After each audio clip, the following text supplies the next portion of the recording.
नमस्कार दोस्तों, हमारी वीडियो में आपका स्वागत है। आज हम आपके लिए लेकर आए हैं राधा रानी की एक बरसाना की घटना। तो आइए हम आपको आज ये बरसाना का किस्सा सुनाते हैं।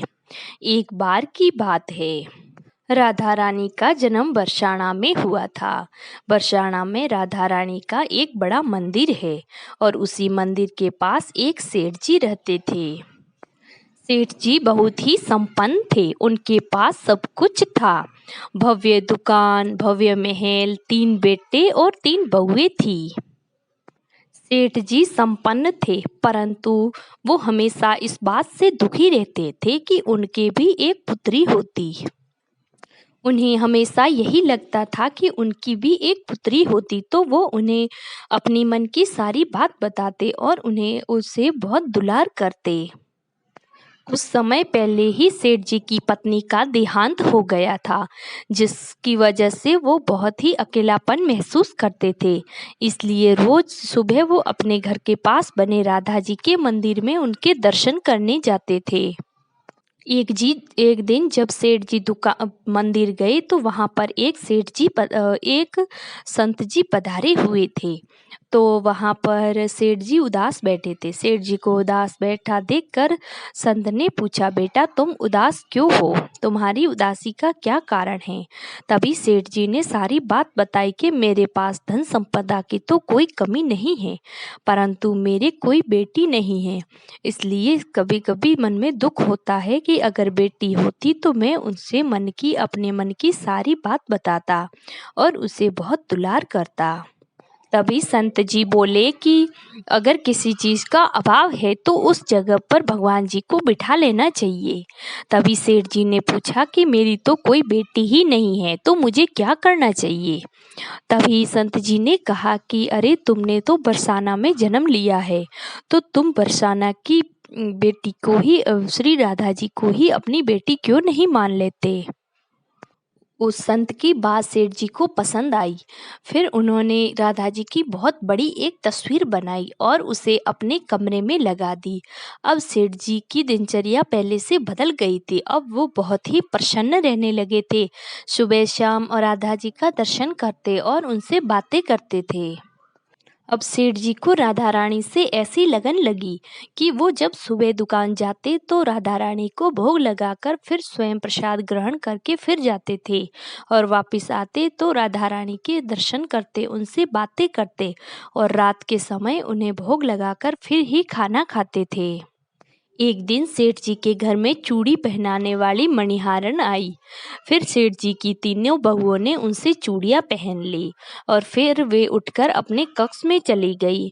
उनको चूड़ियां पहनते देख राधा रानी ने सोचा कि ये सेठ जी मुझे अपनी बेटी मानते हैं, तो ये इस हिसाब से मेरे पिताजी हुए, तो मैं भी अपने पिताजी के पैसों से पिताजी के घर में चूड़ियां तो पहन ही सकती हूँ। फिर राधा रानी भी उस मणिहारन के पास प्रकट हो गई।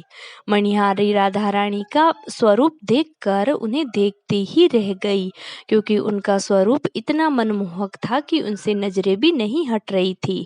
फिर उस मणिहारन ने भी राधा रानी को भी चूड़ियां पहनाई। फिर वो राधा रानी अपने कक्ष में चली गई और वहां पर अंतर्ध्यान हो गई। फिर मणिहारन ने दूसरे दिन जाकर सेठ जी से पैसे मांगे और कहा कि अब की बार मैं पहले के जितने पैसे नहीं लूंगी, अब की बार मैं उससे ज़्यादा लूंगी। फिर सेठ जी ने बोला कि ऐसा क्यों? हर बार तो तुम पूरे ही पैसे लेती हो, इस बार ज़्यादा क्यों मांग रही हो? तभी उस मणिहारन ने कहा कि इस बार मैंने तीनों को चूड़ियां नहीं पहनाई है, बल्कि चारों को चूड़ियां पहनाई है। फिर सेठ जी ने कहा कि मेरी तो 3 ही बहुएं हैं और तीनों ने ही चूड़ी पहनी है, चौथी तो मेरे घर में कोई है ही नहीं। तब मणिहारन ने कहा कि पता नहीं कोई थी या तो आपकी कोई मेहमान आई हुई होगी, मैंने तो पहनाई है 4 जनों को चूड़ी। परंतु सेठ जी ने कहा कि ठीक है, मैं घर जाके पता करूंगा और पूछूंगा कि 4 जनों ने किसने चूड़ियां पहनी है, तो उसका मूल्य मैं घर पूछने के बाद में आपको चुका दूंगा। इतना कहकर मणिहार ने कहा ठीक है सेठ जी, और वो चली गई। और जब सेठ जी रात को घर आए तो घर आके अपनी बहू से पूछा कि चूड़ियाँ किन किन ने पहनी थी। तो बहू ने बताया कि हमने तीनों ने ही पहनी थी। तो ये सुनकर वो सेठ जी तो राधा को प्रणाम किया, उन्हें भोग लगाया और सो गया। जब सेठ सो गया तो राधा रानी उनके स्वप्न में आई और रो रही थी। फिर रोते रोते फिर सेठ जी ने पूछा कि बेटी तुम रो क्यों रही हो। तभी राधा ने कहा कि मुझे इस बात का दुख है कि आपने मुझे अपनी बेटी तो माना है, परंतु जब मैंने आपका घर समझकर, आपको खुद को अपनी बेटी समझकर और आपको अपना पिता समझकर चूड़ियाँ पहनने के मेरे पिताजी इसका मोल चुका देंगे, परंतु मणिहारी को आपने मेरी चूड़ियों का मोल नहीं चुकाया। इसलिए मैं बहुत दुखी हूँ कि आज मेरे पिता के घर में मेरे पिता ने मेरी चूड़ियों का मोल नहीं चुकाया है। फिर उसे राधा रानी को रोता देखकर सेठ जी भी स्वप्न में रोने लग गए और फिर उनकी नींद खुल गई और वो स्वप्न के बिना भी रो ही रहे थे। फिर वो उठे और पैसों की पोटली लेकर रात को ही भागे भागे उस मणिहारी के द्वार पर पहुंच गए और उसका दरवाजा खटखटाने लगे। मणिहारन ने जब दरवाजा खोला तो वो सोच में पड़ गई कि इतनी रात को सेठ जी मेरे घर क्यों आए हैं। फिर उसने आने का कारण पूछा तो सेठ जी ने बताया कि मैं एक बड़भागी पिता हूँ, मैंने राधा को अपनी बेटी माना था, परंतु सबने चूड़ियाँ पहनी और मेरी बेटी ने चूड़ियाँ पहनी, उसका मूल्य मैं नहीं चुका पाया और मुझे कुछ समझ में नहीं आया। लेकिन सबसे खुश किस्मत तो तुम हो, मैंने तो सिर्फ अपनी राधा को बेटी माना ही है, तुमने तो उसके साक्षात दर्शन किए हैं और उन्हें चूड़ियाँ पहनाई है, तो मैं अपनी बेटी की चूड़ियों का मूल्य चुकाने आया हूँ। फिर सेठ जी ने उसे पोटली पकड़ा दी तो मणिहारन कहने लगी कि राधा तो पूरे ब्रज की बेटी है, पूरे बरसाने की बेटी है, तो मैं उनकी चूड़ियों का मूल्य कैसे ले सकता हूँ। परंतु वो सेठ जी नहीं माने और पैसों की पोटली मणिहारन को पकड़ाकर वहां से चल दिए।